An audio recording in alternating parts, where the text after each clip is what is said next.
사도신경으로 신앙 고백 드리시겠습니다.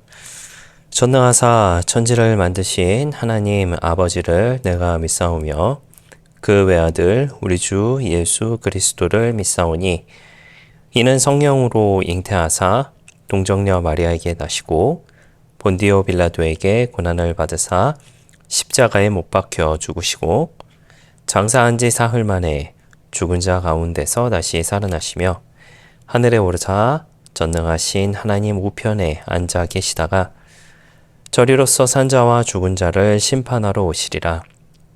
성령을 믿사오며 거룩한 공회와 성도가 서로 교통하는 것과 죄를 사하여 주시는 것과 몸이 다시 사는 것과 영원히 사는 것을 믿사옵나이다. 아멘. 함께 은혜 나눌 하나님의 말씀 누가복음 17장 17절에서 19절까지의 말씀입니다. 누가복음 17장 17절에서 19절까지의 말씀입니다. 네, 말씀을 읽어드리겠습니다. 예수께서 대답하여 이르시되 10사람이 다 깨끗함을 받지 아니하였느냐? 그 아홉은 어디 있느냐? 이 이방인 외에는 하나님께 영광을 돌리러 돌아온 자가 없느냐 하시고 그에게 이르시되 일어나 가라 내 믿음이 너를 구원하였느니라 하시더라. 아멘. 할렐루야. 저는 본문의 말씀 가지고 함께 말씀의 은혜를 나누기를 원합니다.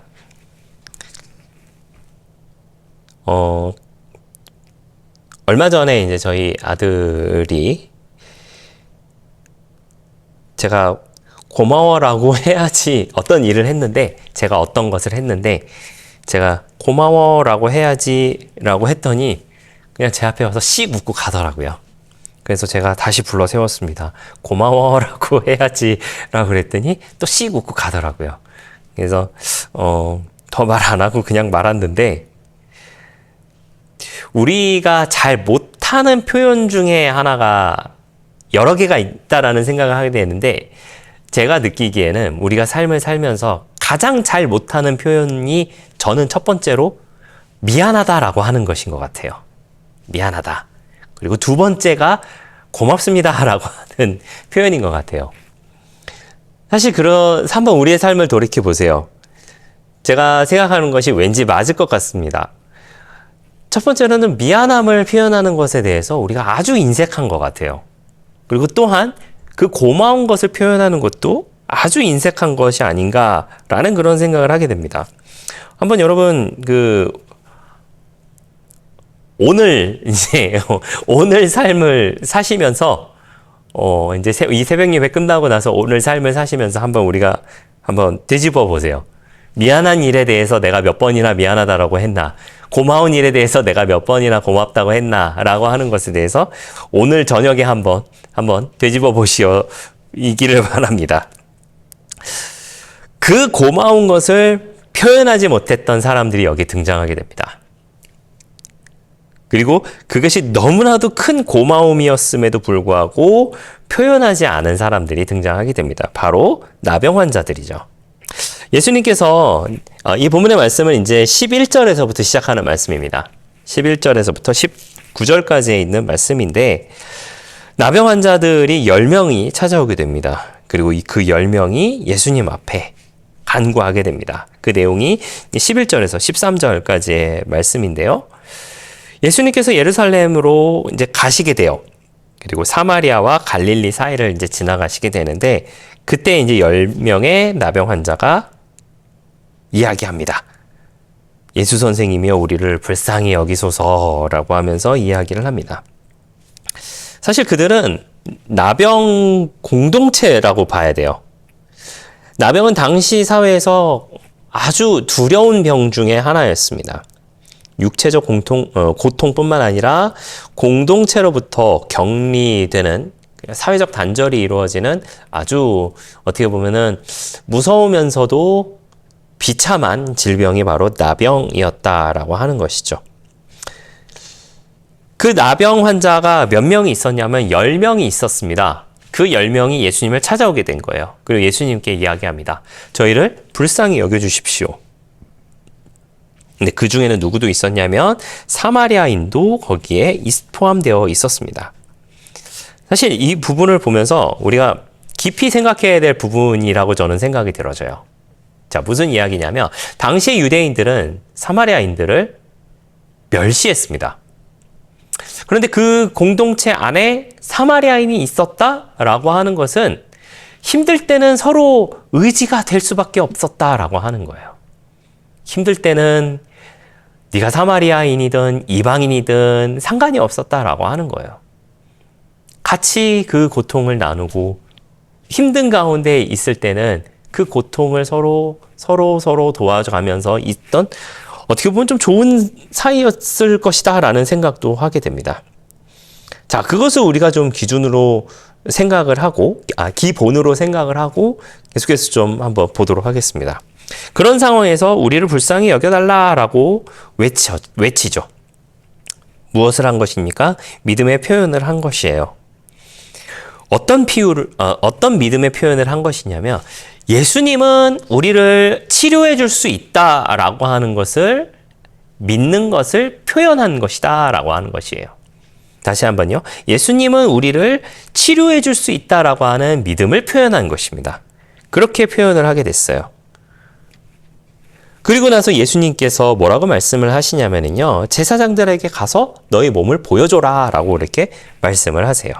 그런데 여러분, 어떤 상황이 발생하냐면 그들이 가다가 깨끗함을 받게 됩니다. 가다가 깨끗함을 얻어요.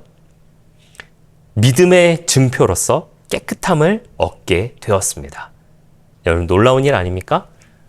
훌륭하고 아주 기적적인 일이 아니죠. 기적이 일어난 것이죠. 예수님은 즉시 병을 치료해 주시지 아니하시고 행동을 요구하셨어요. 가라고. 누구에게? 제사장들에게. 제사장들에게 가서 너의 몸을 보여라 라고 하는 그런 행동을 요구하셨다라고 하는 것이죠. 제사장들에게 몸을 보이라 라고 하는 그런 명령은 그 율법적인 규례를 따른 것이지만 아직 병이 그대로인 상태에서 이 말씀을 순종한다는 것은 사실은 믿음 없이는 좀 어려운 일이 아닐까라는 생각을 하게 됩니다. 어쨌든 그들은 순종을 했고 그 믿음의 증표로서 깨끗함을 받게 됐고 그것을 얻은 것은 바로 가는 길 중이었다라고 하는 것이죠. 그런데 여러분, 그 후의 모습을 한번 우리가 돌이켜 봅시다.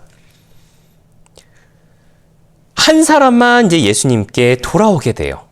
10명이 있었는데 그 중에 한 사람이 자기가 나은 것을 보고 큰 소리로 하나님께 영광을 돌리며 돌아와 예수의 발 아래 엎드려 감사하니 누구였습니까? 그는 사마리아 사람이었습니다. 10명 모두 고침을 받았지만 단 한 명만, 단 한 사람만, 바로 사마리아 사람 그 한 사람만 예수님께 돌아왔다라고 하는 것이죠.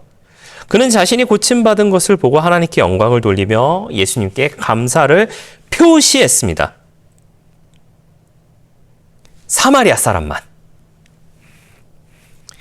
유대인들에게 멸시받던 이방인, 유대인들이 무시했던 사마리아인, 그들이 같은 괴로움과 같은 질병을 얻었을 때는 하나의 공동체로서 그 가운데 있었을지 모르겠지만 그들이 같이 그 문제를 해결함을 받고 나서는 9명은 가고 사마리아 사람만이 또 따로 남게 되었다라고 하는 것이죠.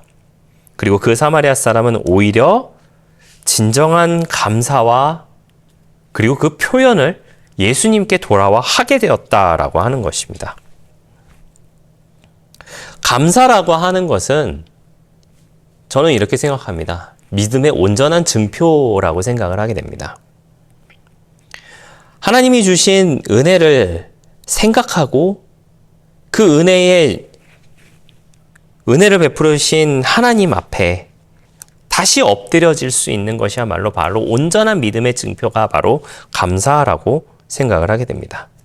그런데 여러분, 예수님께서 물어보시죠. 10명 다 낫지 않았니?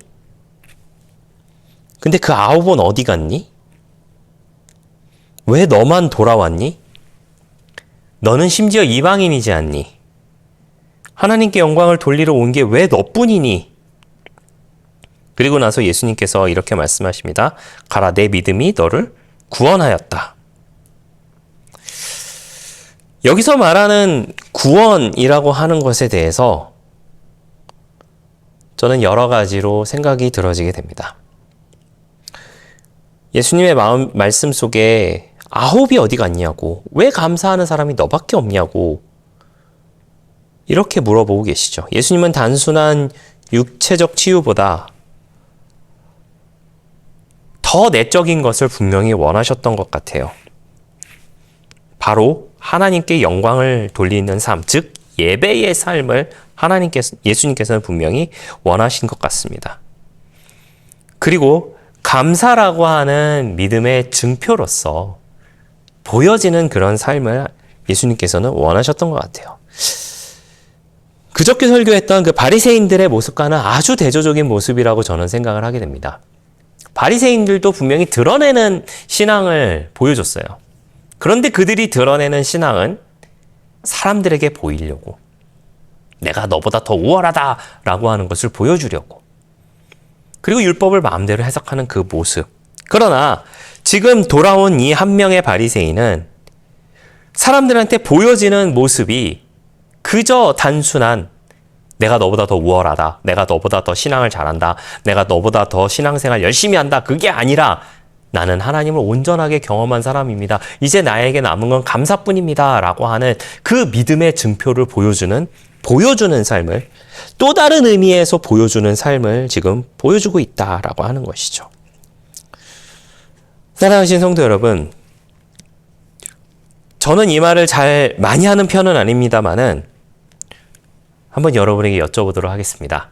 여러분 은혜 받으셨습니까? 제가 이 표현을 자주 하지 않는 이유는 사실 우리는 이미 은혜를 받은 사람들이기 때문입니다. 그리고 무엇보다 은혜는 하나님께만 받는 것이다 라고 저는 개인적으로 생각을 합니다.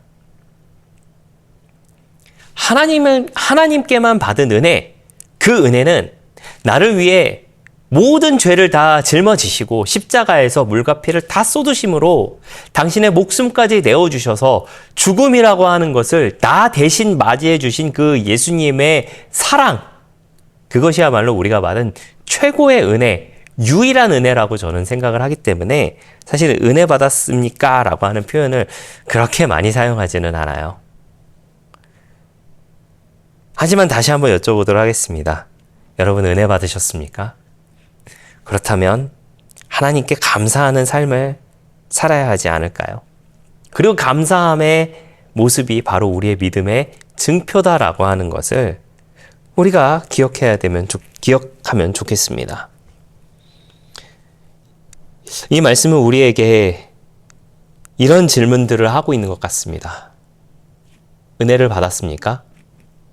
감사하고 있습니까? 돌아오셨습니까?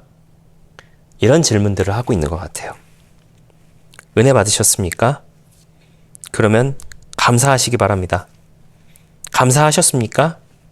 그러면 돌아가시길 바랍니다. 그런 뜻이 아니라 하나님께로 돌아가시기를 바랍니다. 돌아오셨습니까? 그렇다면 믿음으로 살아가시는 저와 여러분 되시기를 예수님의 이름으로 부탁을 드리겠습니다. 기도하겠습니다. 좋으신 아버지 하나님 감사합니다.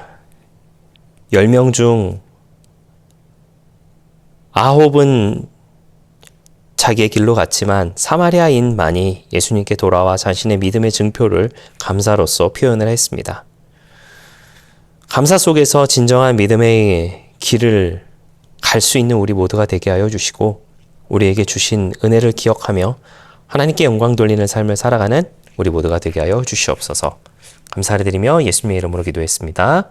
아멘.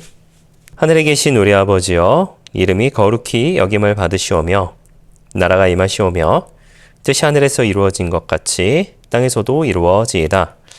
오늘 우리에게 일용할 양식을 주시옵고 우리가 우리에게 죄 지은 자를 사하여 준 것 같이 우리 죄를 사하여 주시옵고 우리를 시험에 들게 하지 마시옵고 다만 악에서 구하시옵소서. 나라와 권세와 영광이 아버지께 영원히 있사옵나이다. 아멘.